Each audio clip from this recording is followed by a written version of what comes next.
నేను ఈ పాట వైపు రాస్తూ ఉంటే ఆ ట్యూన్ ఫ్లూట్లో వాయించి వాయించి వాయించి నేను వాయిస్తూ ఉన్నప్పుడు రాబర్ట్ మైండ్లో ఇంకొక లిరిక్స్ రన్ అవుతూ స్టార్ట్ అయింది.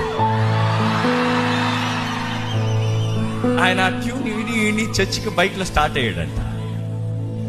ఆయనకేమో నీతోనుంటే జీవితం